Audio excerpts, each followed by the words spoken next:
Guys, nandito kami sa labas ni Sky. Nakakainip sa kwarto kaya lumabas kami. Pero hindi namin alam kung saan pupunta. Titingnan namin kung saan kami makakagala ni Sky.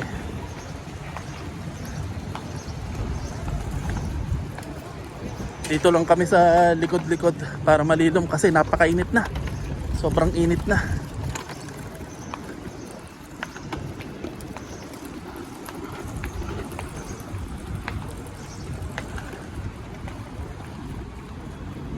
So ngayon ay Sabado, May 9 na tanghali.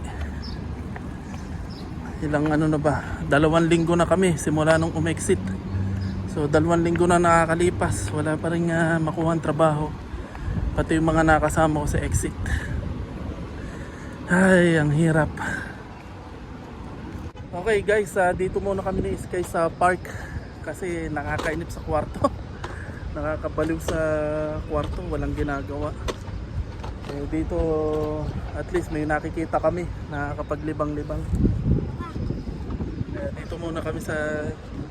Papa, i-try ko muna kung hindi mainit yun. Yeah. So dito muna kami sa labas. Kasi pag nasa kwarto, isip lang ng isip kung ano-anong pumapasok sa isip ko.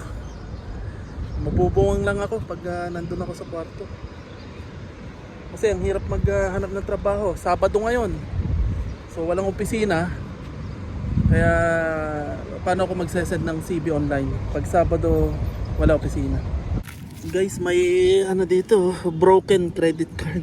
Papa, nakita ko yan. Papa? Naalala ko tuloy nung may credit card ako.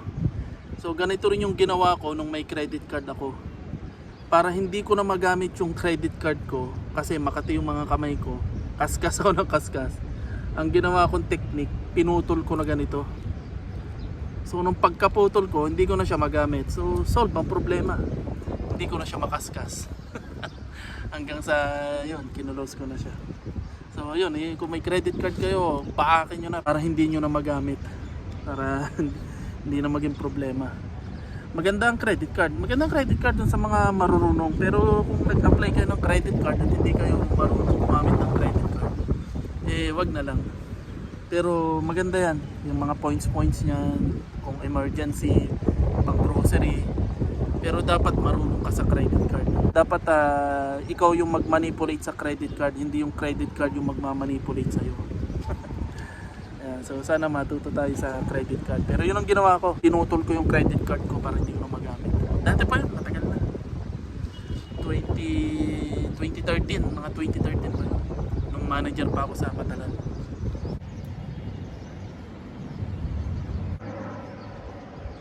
Yeah, may dumadaan na naman na F-16. Kasi nung lunes, itong lunes lang nito, meron na namang alarm, emergency alarm sa aming cellphone. So nagumpisa na naman sila. Akala namin tapos na, nakaka-move on na kami dito. Akala ko mag-o-open na ang lahat, pero ayan, meron na namang emergency alarm sa aming mga cellphone. Kaya ayan, lumilibot na naman yung mga F-16. Lalo na namang nag-worry yung mga tao at problema na naman ako sa paghahanap ng trabaho. Kasi close na naman.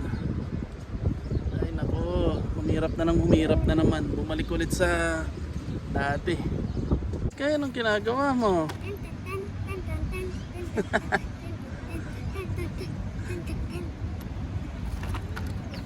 Naayos mo yung ating lupa? Hindi, ginagawa ko ang platform Sige. para sa mga ants. Sige. Para sa mga ants? Sige. Road, dito ang pa-entrance, yan ang pa-alis. Sige.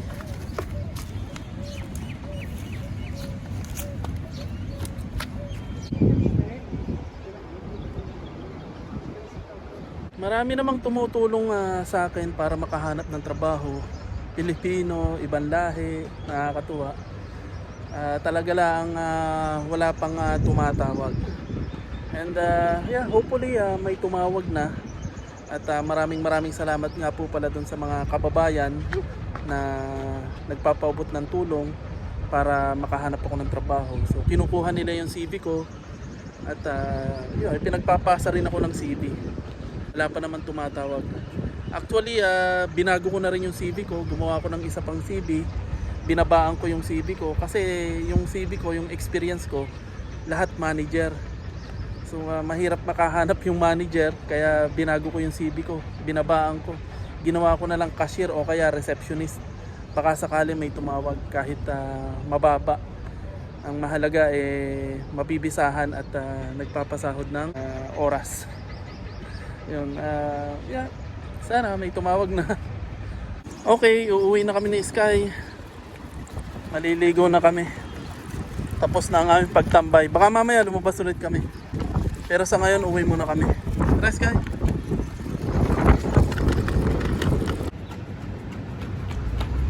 Hey na, Ayun na. lakas ang hangin. Tara na.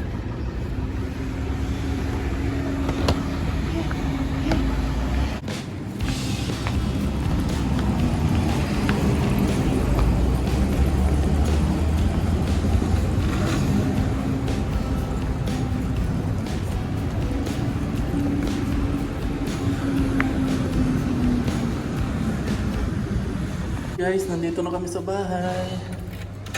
May ilaw.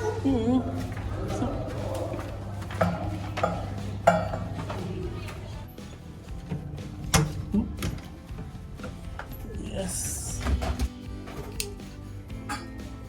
Okay guys, nandito na ulit kami sa bahay ni Sky. Sobrang init na sa labas. So, yan, maliligo muna kami ni Sky. And then, maya-maya siguro lalabas ulit kami. Hindi namin alam kung anong gagawin namin ngayon. Kasi tambay-tambay muna kami. Kaming dalawa ni Sky magkasama. Kung alam nyo, at si Mrs. na nag-i-start ng magtrabaho. So ako naghahanap-hanap pa rin. And then hopefully may tumawag na. Marami na mga tumutulong sa akin para makahanap ng trabaho. Pero hanggang sa ngayon wala pa rin naman pong tumatawag. At yeah, sana swertehin na. At 2 linggo na simula nung umexit kami. So para hindi na ulit kami umexit kasi nasasayang yung pera. At wala na rin namang pera kaming pagkukunan. At kung sasahod man si Mrs. Nakakahinayang kung sa pag-exit lang namin gagastusin ni Sky. At saka hanggat wala ang trabaho, hindi mabibisahan si Sky. So paano, sige na lang ulit maya-maya ng konti. Magpapalamig muna kami. Bye. Hi. Hi guys, nandito na pala si Mrs. Yay, kauwi lang niya. Guys, nakaligo na rin kami ni Sky. Hanggang dito na lang ang video. See you na lang sa susunod na video. Huwag niyo pong kalilimutan na mag-like and subscribe sa aming channel. Yun lang po muna ang aming life update ngayon. Sabado, May 9. Okay? So, see you na lang po next time. Bye-bye.